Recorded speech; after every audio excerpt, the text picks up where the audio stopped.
અમારી માંગે વાલ્મીકી સમાજનું શોષણ બંધ કરો. વાલ્મીકી સમાજનું શોષણ શહેરને સ્વચ્છ રાખતા સફાઈ કામદારો આજે પોતાના હક માટે રસ્તા પર ઉતર્યા છે.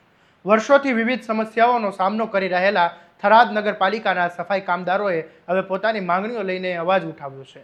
સમસ્ત વાલ્મીકી સમાજ ગુજરાતના આગેવાનો થરાદ નગરપાલિકા પહોંચ્યા હતા અને ચીફ ઓફિસરને આવેદનપત્ર આપીને તાત્કાલિક કાર્યવાહી કરવાની માંગ કરી હતી. શું છે સમગ્ર મામલો, આવો વિગતે વાત કરીએ આ અહેવાલમાં. નમસ્કાર, હું છું આસિફ કાદરી અને સ્વમાન સાથે તમારું સ્વાગત છે. બનાસકાંઠાના થરાદમાં સમસ્ત વાલ્મીકી સમાજ ગુજરાતના આગેવાનો અને સફાઈ કામદારોએ નગરપાલિકાના ચીફ ઓફિસરને આવેદનપત્ર પાઠવ્યું છે.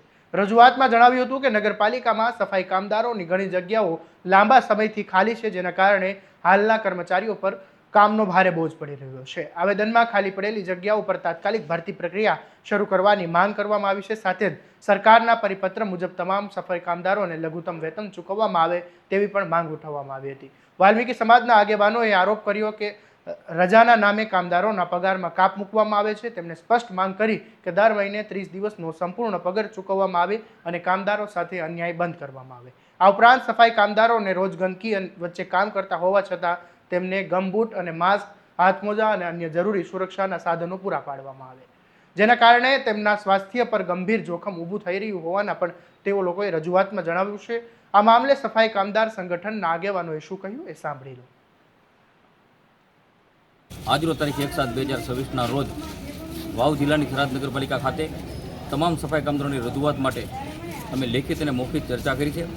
તો અહીંના પ્રમુખશ્રી સાથે પણ ચર્ચા કરી છે કે જે રોસ્ટર પ્રથામાં અન્ય સમાજની જે ભરતી થઈ હોય તેની પાસે ફરજિયાત સફાઈની કામગીરી લેવામાં આવે અને વસ્તી વિસ્તાર મુજબ જે અમારા સફાઈ કામદારો છે તેની કાયમી નિમણૂક આપવામાં આવે, તેમજ લઘુત્તમ વેતન મુજબ એને ચૂકવવામાં આવે. આવી અનેક માંગને વિવિધ પ્રશ્નો સાથે અમે પ્રમુખશ્રી સાથે બેઠક કરી અને પ્રમુખશ્રી પણ પોઝિટિવ રીતે અમને જવાબ આપ્યો કે જેટલું શક્ય છે, જેટલું લીગલી છે એટલું અમે કરવા તૈયાર છીએ. એના કર્મચારી અમારા ગામના છે. તો અમે પ્રમુખશ્રીનો પણ આભાર માનવી છીએ કે વહેલામાં વહેલા આ જે અમારા પ્રશ્નો છે, જે રોસ્ટર પ્રથાના લેવા તે તાત્કાલિક હલ કરવામાં આવે, અમારા કામદારોને લઘુત્તમ વેતન પૂરતું આપવામાં આવે.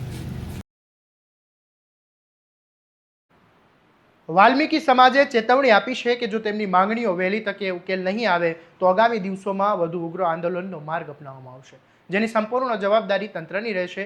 હાલ જે સફાઈ કામદારો છે તે રસ્તા પર ઉતર્યા છે અને તેમનો વિરોધ વધુ મજબૂત થયો છે. વધુ અપડેટ અને વિગતવાર સમાચાર માટે તમારા સ્વમાનને ફોલો કરવાનું, સબસ્ક્રાઇબ કરવાનું અને આ વિડીયોને શેર કરવાનું ભૂલતા નહીં. નમસ્કાર.